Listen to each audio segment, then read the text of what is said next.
Hey guys, Fermin and Siori here from the Present Road, and today we're going to talk about our overseas travel checklist. These are the things that we go through right before we leave the house. So literally minutes before we're leaving. So let's do this!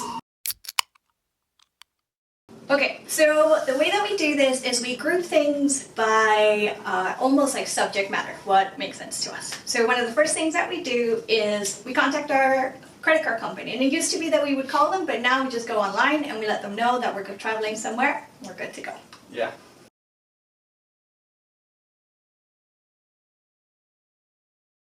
The next thing that we do is we check for our travel insurance. Also, booking travel insurance is super easy. We've actually forgotten and booked it at the airport, so just before you leave home is totally fine. So then we do a quick rundown of the medical stuff that we're going to need. You should already have done this. So this isn't the kind of checklist for, oh, I should get vaccines done. So remember, you're about to leave for the airport. So you just want to make sure, do you have evidence that you did have that vaccine that the country is going to require? Or are you taking special meds like malaria pills? Or do you have any things that's unique to you like prescription glasses, sunglasses, contact lenses, whatever the little fluid is, that kind of thing. And we also have a group called the country stuff. So, sometimes you may need an umbrella, so make sure you check the weather, what's going on there, or what kind of footwear that you need. Who knows, you might need a rain boots. Yeah, maybe the weather changed and now you want to pack your rain boots after all. The next thing is we go through our wallet. So we don't just pack whatever we normally do for every day. So we go through our wallet, we make sure that we have our driver's license. Do we have a maybe international driver's license if we're planning to drive? Right. Do you have insurance information about maybe your credit card covers you for that country? So, and make sure in your wallet that you don't have too much cash in your wallet. Yeah, you can bring small denomination bills. We also take out any unnecessary things in case our wallets do get stolen, so there's no need to carry around your Costco card if you're going to a country with no Costco. Right. So best thing is, the thinner your wallet, the better. Once we've cleaned our wallet, what we do is we lay everything out and we take a picture so that we know exactly what was in our wallet if it should get stolen. Some people email themselves, we just upload it to Drive.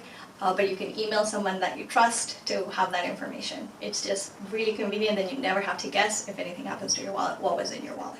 Our next grouping is technology, and this can be a really big one, but these are just our essentials. If we forget some other stuff, it's not so important.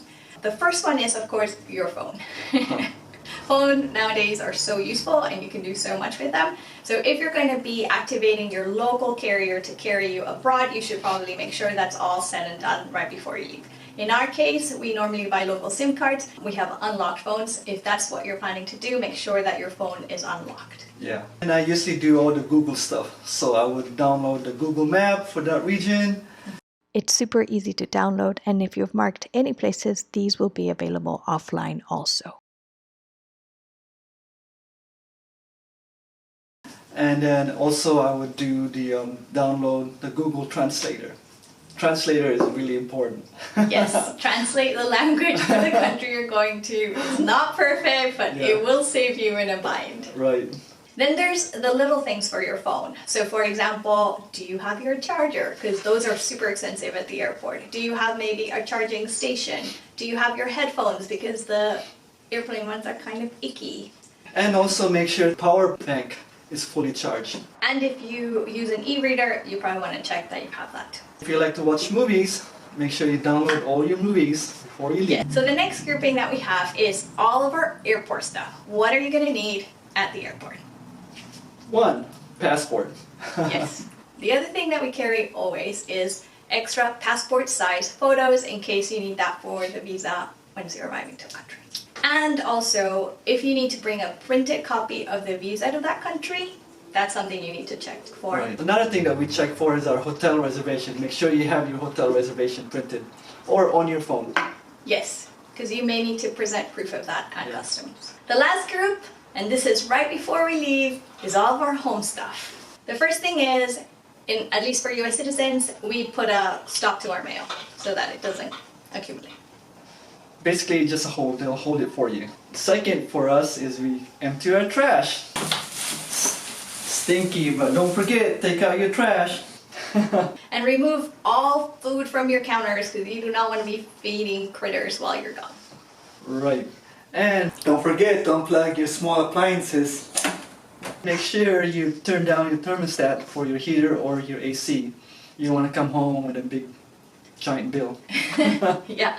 And if you use a old-fashioned alarm clock, which some people are using now because they don't sleep with their phone in their bedroom, make sure you turn this off because this can be really annoying for your neighbors. And the last one is make sure you lock your windows, close the door, and don't forget your house key. And that's it. That's our right before travel checklist. We hope that this is helpful for you. And if you like this video, please like. And if you haven't subscribed, please subscribe. Yes, we post travel-related videos every Tuesday. We'll see you next time. Alright, see ya!